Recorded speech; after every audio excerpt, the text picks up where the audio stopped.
to another edition of Sewing Guru, and today I'm going to show you how to construct the cuff ready to be attached to the end of the sleeve.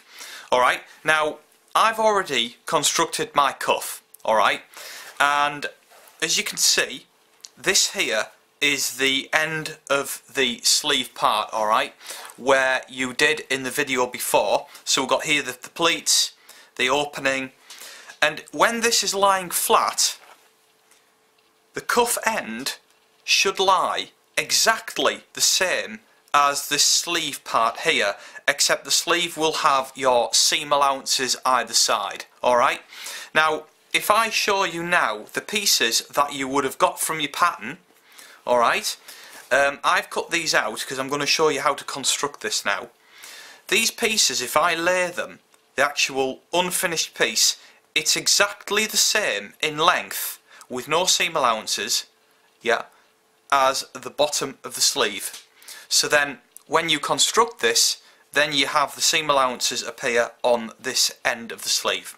Alright, so you should have for your cuff, you've got two cuff pieces and they're exactly the same, and you should also have your interfacing as well. Now for the collar and cuffs with a shirt, we always use a really stiff interfacing. It's the stiffest interfacing you can get, and I have a glued edge on the one side and smooth on the other. Okay, now the interfacing piece, as you can see, it's cut out smaller than the actual cuff piece itself, alright, and this is because it needs to lie inside the cuff piece without distorting this when you bag it out. Okay, so the first thing you need to do is cut your interfacing part like I've done here. So you've got this smaller, you've got this seam allowance going right round the whole thing here, and then you have a larger part at the top here, alright. So that is how you cut your interfacing out. When you've done that, just press it on.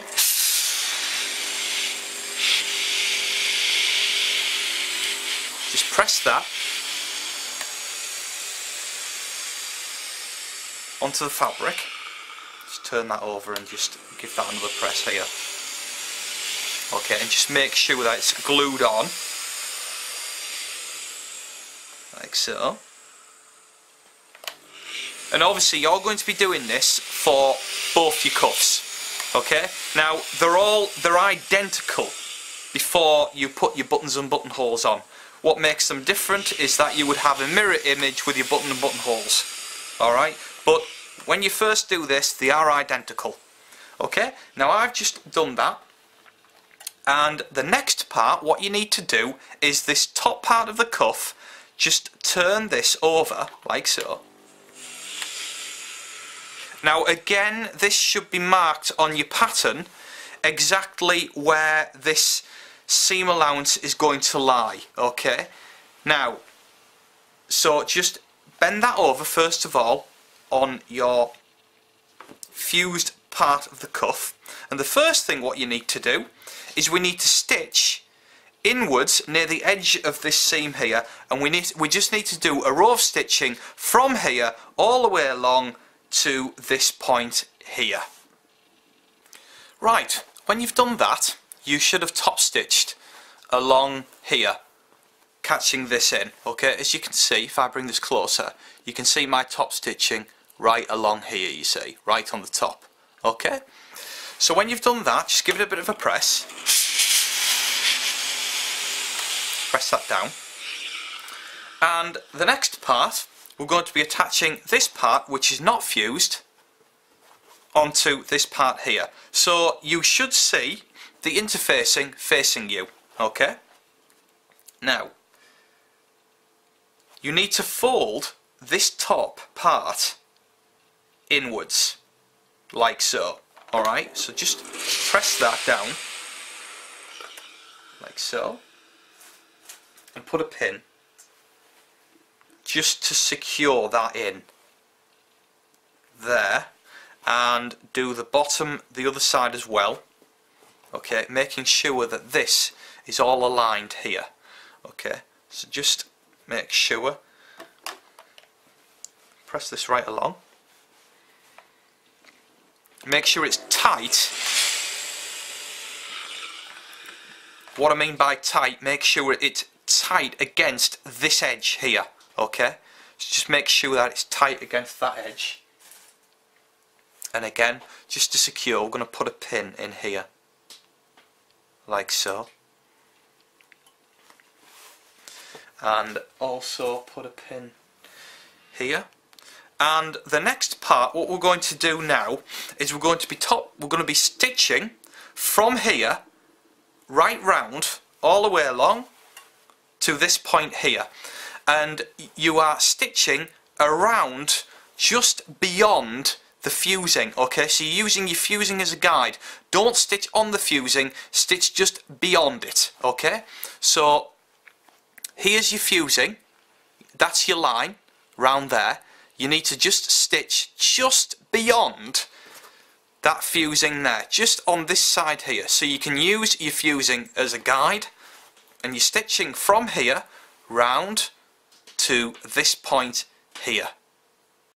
Okay, so when you've done that and you're happy that you've stitched right on the edge, okay, what you can do then is just trim these edges towards the stitching. You see, you get a nice curve, you see. Just trim these edges round,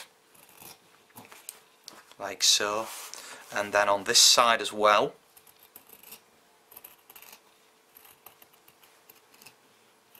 Like so. And then all you need to do is bag this out.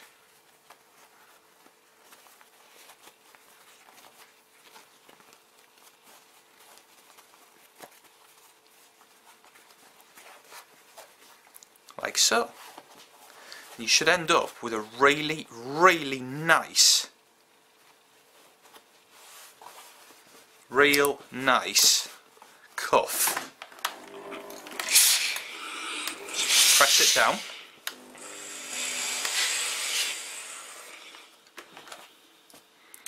And this part, what you're doing is you just need to just turn that in so that it is in line with the edge of the cuff. Alright, so just press that in so that it's just in line, like so, with the cuff.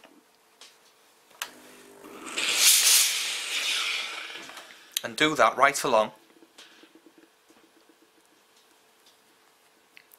And what this does, you see, because this is already now all stitched in, it's all folded inwards, it's ready just to slot onto the edge of the sleeve when you've constructed the sleeves. Really, really simple way of doing it.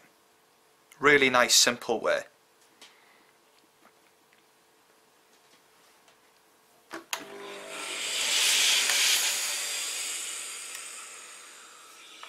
Okay, so there we go. Now all these parts here are they're actually just all stitched in, and like I say, ready just to slot onto your sleeve when you've done the sleeve. I'll just show you.